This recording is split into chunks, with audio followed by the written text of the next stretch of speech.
പ്രിയപ്പെട്ടവരെ, ജപമാലയുടെ ചരിത്രത്തിലൂടെ നമ്മൾ കടന്നു പോവുകയാണ്. കഴിഞ്ഞ ദിവസങ്ങളിലെ വിചിന്തനങ്ങളില് അല്ലെങ്കിൽ ധ്യാനങ്ങളില് നമ്മൾ തീർച്ചയായും തിരിച്ചറിയുന്നതാണ് എത്രമാത്രം ജപമാല ഒരു മനുഷ്യന്റെ ജീവിതത്തിന് ഉപകാരമായിട്ട് ഉണ്ട്, എത്രമാത്രം അതിൻ്റെ ശക്തിയുണ്ടെന്ന് നമ്മളൊക്കെ തിരിച്ചറിഞ്ഞതാണ്. ഒരു ക്രിസ്ത്യാനി ഒരു വർഷം മുഴുവനും, അതായത് ഒരു വർഷത്തിലെ എല്ലാ വെള്ളിയാഴ്ചകളിലും ഉപവാസം എടുക്കുന്നതും തൻ്റെ ശരീരം കീറി മുറിക്കപ്പെടുമാറ് ചാട്ടവാറ് കൊണ്ട് ആഴ്ചയിൽ ഒരിക്കലെങ്കിലുമൊക്കെ ശരീരം മുറിച്ച് അതിന് രക്തം ഇനിച്ചു വീണത്ര മാത്രം പ്രഹരിക്കുന്നതിനേക്കാളും, അല്ലെങ്കിൽ എല്ലാ ദിവസവും തന്നെ ഒരു മുഴുവൻ സങ്കീർത്തനം, അതായത് 150 സങ്കീർത്തനങ്ങൾ ഒരു ദിവസം മുഴുവനും ഉരുവിടുന്നതിനേക്കാളും വലിയ ശക്തിയാണ് ഈശോയെ കുറിച്ച് ചിന്തിക്കുക, അല്ലെങ്കിൽ ഈശോയുടെ പീഡാസഹനങ്ങളെ കുറിച്ച് ധ്യാനിക്കുന്നത് വലിയ ശക്തിയുള്ളതാണെന്ന് വിശുദ്ധ ഡൊമിനിക്കിന്റെ ഗുരുവായിരുന്ന വിശുദ്ധനായ ആൽബർട്ടിന് മാതാവ് വെളിപ്പെടുത്തി കൊടുത്തിട്ടുണ്ട്. പ്രിയപ്പെട്ടവർ, അങ്ങനെയെങ്കിൽ ഈ പരിശുദ്ധ ജപമാല, കാരണം ഈശോയുടെ ജീവിതവും പീഡാസഹനങ്ങളും ഒക്കെ ധ്യാനിച്ചുകൊണ്ട് നമ്മൾ ചെല്ലുന്ന ജപമാല എത്രമാത്രം ശക്തി ഉണ്ടായിരിക്കും. അതുകൊണ്ട് തന്നെയാണ് വിശുദ്ധ അഗസ്റ്റിൻ ഈ ജപമാല ഭക്തിയെക്കുറിച്ച് ഇങ്ങനെ പറഞ്ഞത്: നമ്മുടെ ചിന്തകളെ നിരന്തരം നമ്മുടെ രക്ഷകന്റെ സഹനങ്ങളിലേക്ക് തിരിക്കുക എന്നതിനേക്കാൾ നമ്മുടെ രക്ഷയ്ക്ക് കൂടുതൽ ഫലപ്രദവും ഉപയോഗപ്രദവുമായ മറ്റൊരു ആത്മീയ അഭ്യാസവുമില്ല. അതായത് നമ്മുടെ മനസ്സിനെയും ചിന്തകളെയൊക്കെ ഈശോയുടെ പീഡാസഹനത്തെ ധ്യാനിക്കുവാനായിട്ട് ക്രമീകരിക്കുന്നതിനേക്കാളും വലിയ ഒരു ധ്യാനവും പ്രാർത്ഥനയുമില്ല എന്നാണ് വിശുദ്ധ അഗസ്റ്റിൻ രേഖപ്പെടുത്തി വെച്ചിരിക്കുന്നത്. നമ്മുടെ കർത്താവിൻ്റെ ജീവിതത്തെയും പീഡാസഹനത്തെയും ഒക്കെ സ്മരിക്കുന്ന ഒരു വലിയ കൂദാശയാണ് ദിവ്യകാരുണ്യം. ഈ ദിവ്യകാരുണ്യം കഴിഞ്ഞാൽ നമ്മുടെ കർത്താവിൻ്റെ ജീവിതത്തെയും പീഡാസഹനങ്ങളെയും ഒക്കെ ചിത്രീകരിക്കുന്നത്, ധ്യാനിക്കുന്നത് തീർച്ചയായും ജപമാലയിലാണ്. അതുകൊണ്ട് തന്നെ ഈ വിശുദ്ധ കുർബാന കഴിഞ്ഞാൽ ഒരു ക്രിസ്ത്യാനിയുടെ ഏറ്റവും വലിയ പ്രാർത്ഥന അത് ജപമാല പ്രാർത്ഥനയായിരിക്കണമെന്ന് പരിശുദ്ധ മാതാവ് വാഴ്ത്തപ്പെട്ട അലാനൂസിന് പ്രത്യക്ഷപ്പെട്ട് കൃത്യമായിട്ട് ബോധ്യപ്പെടുത്തി കൊടുത്തിട്ടുണ്ട്. 1483 ത്രവാസ്, റോമിലുള്ള ത്രവാസ് എന്ന സ്ഥലത്ത് വസിച്ചിരുന്ന വാഴ്ത്തപ്പെട്ട ഡൊമിനിക്കിന് പരിശുദ്ധ മാതാവ് പ്രത്യക്ഷപ്പെട്ട് ഓർമ്മപ്പെടുത്തുന്ന വലിയൊരു കാര്യമുണ്ട്. അതിങ്ങനെയാണ്: ഒരു വിശ്വാസി കൃപാവര അവസ്ഥയിൽ യേശുക്രിസ്തുവിന്റെ ജീവിതത്തെയും പീഡാനുഭവങ്ങളെയും കുറിച്ച് ധ്യാനിച്ചുകൊണ്ട് ജപമാല ചെല്ലുമ്പോഴൊക്കെ അയാൾ തൻ്റെ സകല പാപങ്ങളിൽ നിന്നുമുള്ള സമ്പൂർണ്ണ മോചനം നേടുന്നു. അതായത് ഒരു വിശ്വാസി, ഒരു ക്രിസ്ത്യാനി ഈശോയുടെ ക്രിസ്തുവിന്റെ ജീവിതത്തെയും പീഡാസഹനത്തെയും ഒക്കെ തൻ്റെ കൃപാവര അവസ്ഥയിൽ അതിനെ ധ്യാനിച്ചുകൊണ്ട് ജപമാല ചെല്ലുമ്പോൾ ആ മനുഷ്യൻ തൻ്റെ ജീവിതത്തിലെ എല്ലാ പാപങ്ങൾക്കും പാപമോചനം ചെയ്യുന്നുവെന്നാണ് ഈ വാഴ്ത്തപ്പെട്ട ഡൊമിനിക്ക് പറഞ്ഞു വയ്ക്കുക. പ്രിയപ്പെട്ടവര്, പിന്നീട് വിശുദ്ധ അലാനൂസിന് വീണ്ടും മാതാവ് പ്രത്യക്ഷപ്പെട്ടിട്ട് ഈ ദണ്ഡവിമോചനത്തെ കുറിച്ച്, ഈ സമ്പൂർണമായ മോചനത്തെ കുറിച്ച്, പാപത്തിൽ നിന്നുള്ള വിമോചനത്തെ കുറിച്ച് അലാനൂസിനോട് പരിശുദ്ധ അമ്മ പറയുന്നുണ്ട്. അതിങ്ങനെയാണ്: എൻ്റെ ജപമാല ചൊല്ലുന്നതുമായി ബന്ധപ്പെട്ട ഒട്ടേറെ ദണ്ഡവിമോചനങ്ങളുണ്ട്. എങ്കിലും തീർച്ചയായും അവർ മാരക പാപാവസ്ഥയിലല്ലെങ്കിൽ മുട്ടുമേൽ നിന്ന് ഭക്തിയോടെ ജപമാലയുടെ ഒരു രഹസ്യം, അതായത് 50 നന്മ നിറഞ്ഞ മറിയമേ എന്ന പ്രാർത്ഥന ചെല്ലുമ്പോൾ അവരുടെ എല്ലാ പാപങ്ങളും ഞാൻ ക്ഷമിക്കുമെന്നും ഞാൻ ഇനിയും ദണ്ഡവിമോചനങ്ങൾ അതിലൂടെ അവർക്ക് നൽകുമെന്നും പരിശുദ്ധ അമ്മ വാഴ്ത്തപ്പെട്ട അലാനോസിനോട് പറഞ്ഞു വയ്ക്കും. പ്രിയപ്പെട്ടവരെ, സഭയുടെ ദണ്ഡവിമോചനങ്ങളിലേക്ക് നമ്മൾ കടന്നു ചെല്ലുമ്പോൾ ഏറ്റവും കൂടുതൽ ദണ്ഡവിമോചനങ്ങളുള്ളത് പരിശുദ്ധ മാതാവിൻ്റെ നാമത്തിലാണ്. പ്രത്യേകിച്ച് ജപമാല ഭക്തിയോട് ചേർന്നുള്ളതാണ്. പരിശുദ്ധ മാതാവിൻ്റെ ദേവാലയങ്ങളിലേക്ക് കടന്നു ചെന്ന് പ്രാർത്ഥിക്കുമ്പോഴാണ് ഏറ്റവും കൂടുതൽ ദണ്ഡവിമോചനങ്ങൾ നമ്മുടെ സഭ പ്രഖ്യാപിച്ചിരിക്കുന്നത്. കാരണം ഈ വിശുദ്ധരുടെയൊക്കെ ഈ ദൈവം തന്നെ ഈ വിശുദ്ധരിലൂടെയൊക്കെ പറഞ്ഞു വെച്ച വലിയ സത്യങ്ങളാണ് സഭ ഇന്ന് അനുവർത്തിക്കുന്നത്. ദണ്ഡവിമോചനങ്ങളിലൂടെ നമ്മൾ കടന്നു പോകുമ്പോൾ ഒരു കാര്യം വളരെ യാഥാർത്ഥ്യമാണ്. അതിങ്ങനെയാണ്, ഒരു ദണ്ഡവിമോചനം ലഭിക്കണമെങ്കിൽ നമ്മൾ അത് പൊതുവായിട്ട് ചെയ്യുമ്പോഴാണ് ദണ്ഡവിമോചനം ലഭിക്കുക. അതായത് ഏതെങ്കിലും ദേവാലയത്തിൽ പൊതുവായിട്ടുള്ള ജപമാല അർപ്പണത്തിൽ പങ്കുകൊള്ളുക, അല്ലെങ്കിൽ സഭ പ്രഖ്യാപിക്കുന്ന മാസങ്ങളിൽ ആ പ്രത്യേക സ്ഥലങ്ങളിൽ ദേവാലയങ്ങളിൽ സെമിത്തേരികളിലൊക്കെ പോയി ജപമാല ചൊല്ലി പ്രാർത്ഥിക്കുക, അതോടൊപ്പം ചില തീർത്ഥാടനങ്ങൾ നടത്തുക.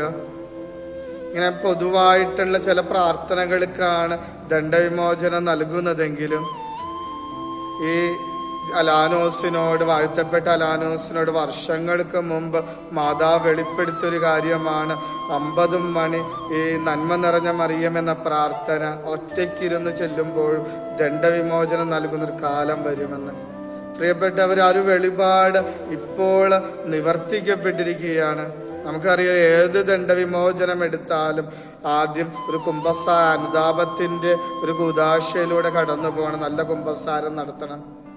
അതിനുശേഷം പൊതുവായിട്ടുള്ള ആ ദണ്ഡവിമോചനം പ്രഖ്യാപിച്ചിരിക്കുന്ന സ്ഥലങ്ങളിൽ പോകണം. പക്ഷെ ഈ അലാനോസിനോട് അന്ന് പറഞ്ഞ ആ വലിയ പ്രവചനം ഇന്ന് ഇതാ പൂർത്തീകരിക്കപ്പെട്ടിരിക്കുകയാണ്. നമ്മുടെ ഫ്രാൻസിസ് മാർപ്പാപ്പ, പ്രത്യേകിച്ച് ഈ ഒക്ടോബർ മാസം കോവിഡിന്റെ കാലഘട്ടമാണ്. ഈ കാലഘട്ടത്തിൽ ജപമാല ഒറ്റയ്ക്കിരുന്ന് ചെല്ലുമ്പോഴും നമുക്ക് ദണ്ഡവിമോചനം ലഭിക്കുന്നുവെന്ന് ഫ്രാൻസിസ് മാർപ്പാപ്പ റോമിൽ നിന്ന് പ്രഖ്യാപിച്ചിട്ടുണ്ട്. കാരണം കോവിഡിന്റെ കാലഘട്ടത്തിൽ നമുക്ക് ഒരു കുമ്പസാരം നടത്തുവാനായിട്ട് സാധിക്കില്ല. നമ്മുടെയൊക്കെ പല ദേവാലയങ്ങളും അടഞ്ഞിരിക്കുകയാണ്. പൊതുവായിട്ടുള്ള പ്രാർത്ഥനകൾ നമുക്ക് ചെയ്യുവാനായിട്ട് സാധിക്കുന്നില്ല. പരിശുദ്ധ ഫ്രാൻസിസ് മാർപ്പാപ്പ ഇപ്പൊ നമുക്ക് തന്നിരിക്കുന്ന വലിയൊരു അനുഗ്രഹം കൂടിയാണ് ഈ മാസക്കാലത്തെ ദണ്ഡവിമോചനം. ഭക്തിയോടുകൂടി ഒരു ജപമാല ചൊല്ലിക്കഴിഞ്ഞാൽ ദണ്ഡവിമോചനം ലഭിക്കും. അത് ചെയ്യേണ്ടത് ഇങ്ങനെയാണ്. നമുക്കറിയാം, കുമ്പസാരിക്കാൻ നമുക്ക് സാധിക്കാത്തത് കൊണ്ട് വ്യക്തിപരമായിട്ട് അത് അനുദപിക്കുക. അതിനുശേഷം മാർപ്പാപ്പയുടെ നിയോഗത്തിനായിട്ട് ഒരു സ്വർഗസ്നായ പിതാവെ ഒരു വിശ്വാസ പ്രമാണവും ചൊല്ലി പ്രാർത്ഥിക്കുക. കൂടെ ഒരു ജപമാലയും ചൊല്ലുക. നമ്മുടെ പാപങ്ങൾക്ക് വലിയ വിടുതലുകൾ ലഭിക്കും. പരിശുദ്ധ മാതാവ് ഈ വാഴ്ത്തപ്പെട്ട അലാനോസിന് വീണ്ടും പറഞ്ഞു വയ്ക്കുന്ന സത്യമുണ്ട്. ജപമാല ഇങ്ങനെ ചൊല്ലുന്നത് വഴി കിട്ടുന്ന വലിയ അനുഗ്രഹത്തെ കുറിച്ച് മാതാവ് ഇങ്ങനെയാണ് പറഞ്ഞു വയ്ക്കുക: ആ വ്യക്തിയുടെ ജീവിതാന്ത്യത്തിൽ അയാളുടെ സകല പാപങ്ങളുടെയും ശിക്ഷയിൽ നിന്ന്, അപരാധത്തിൽ നിന്നുമുള്ള പൂർണ്ണ വിമോചനം ഞാൻ അയാൾക്ക് വേണ്ടി നേടിക്കൊടുക്കും. ഇത് അസാധ്യമാണെന്ന മട്ടിൽ നിങ്ങൾ അവിശ്വസിക്കരുത്. ഇത് ചെയ്യുക എനിക്ക് എളുപ്പമാണ്, കാരണം ഞാൻ സ്വർഗത്തിലെ രാജാവിൻ്റെ മാതാവാകുന്നു. അവിടെ എന്നെ കൃപ നിറഞ്ഞവൾ എന്നാണ് വിളിക്കുന്നത്.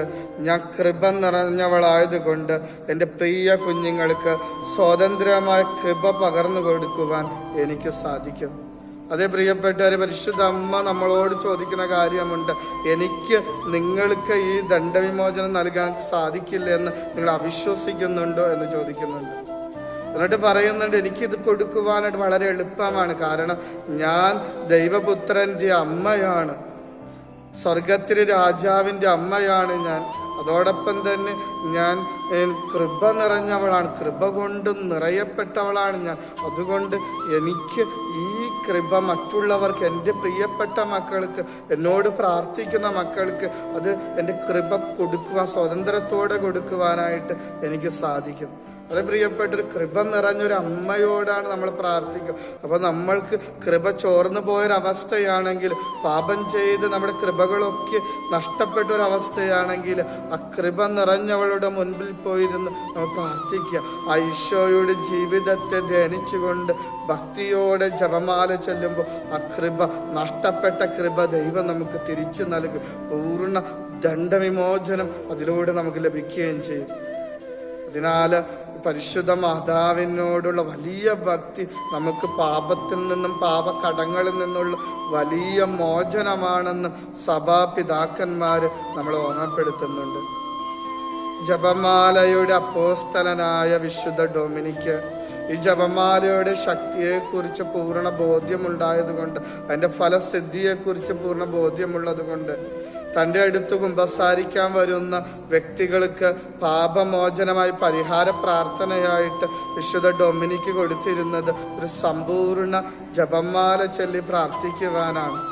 കാരണം ഈ ജപമാല ചൊല്ലി പ്രാർത്ഥിക്കുമ്പോൾ അവന്റെ പാപകടങ്ങൾ പോലും ക്ഷമിക്കപ്പെടുമെന്നുള്ള പൂർണ്ണ വിശ്വാസം മാതാവിലൂടെ, ദർശനത്തിലൂടെയൊക്കെ ഈ വിശുദ്ധ ഡൊമിനിക്ക് ലഭിച്ചതുകൊണ്ട് തൻ്റെ അടുത്ത് കുമ്പസാരിക്കാൻ വരുന്നവർക്ക് ഡൊമിനിക്ക് ഈ പാപമോചനം പരിഹാരമായിട്ട് കൊടുക്കുക. അത് സമ്പൂർണ്ണ ജപമാല ചൊല്ലുക. അതേ പ്രിയപ്പെട്ടവര്, നമ്മളും ഒരു കുമ്പസാരത്തിനൊക്കെ ശേഷം ഒരു ജപമാല ചൊല്ലി ഭക്തിയോടെ പ്രാർത്ഥിക്കുമ്പോൾ നമ്മുടെ പാപങ്ങൾ മാത്രമല്ല കടങ്ങൾ പോലും ക്ഷമിക്കപ്പെടുന്നുണ്ടെന്ന് ഈ വിശുദ്ധരുടെ ജീവിതം നമുക്ക് പകർന്നു നൽകും. ജപമാല, സമ്പൂർണ്ണ ജപമാല ഭക്തിയോടെ ചെല്ലുന്നവർക്ക് നമുക്കറിയാം, ഏത് പ്രാർത്ഥന എടുത്താലും അതിനോടൊന്നും കൂട്ടിച്ചേർക്കപ്പെടാത്ത അനേകം അനുഗ്രഹങ്ങൾ, കൃപകൾ ഈ ജപമാല പ്രാർത്ഥനയോടെ ലഭിക്കും. അതുകൊണ്ട് തന്നെയാണ് വാഴ്ത്തപ്പെട്ട അംബ്ലോസിയൂസ് എന്ന് പറയുന്ന വൈദികൻ ജപമാലയുടെ ശക്തിയെക്കുറിച്ച് പറഞ്ഞു വയ്ക്കുക എങ്ങനെയാണ്: യേശു ക്രിസ്തുവിന്റെ ജീവിതത്തെയും പീഡാനുഭവത്തെയും കുറിച്ചുള്ള ധ്യാനത്തോടൊപ്പം ചൊല്ലുന്ന ജപമാല തീർച്ചയായും നമ്മുടെ കർത്താവിനും അവിടുത്തെ പരിശുദ്ധ മാതാവിനും ഏറ്റവും പ്രീതികരമാണ്. സകല കൃപകളും നേടിയെടുക്കുന്നതിനുള്ള വളരെയധികം വിജയപ്രദമായ ഒരു മാർഗവുമാണിത്. അതായത് പരിശുദ്ധ അമ്മയ്ക്കും ഈശോയ്ക്കും ഒക്കെ ഏറ്റവും പ്രീതിയുള്ള ഒരു പ്രാർത്ഥനയാണ് ജപമാല.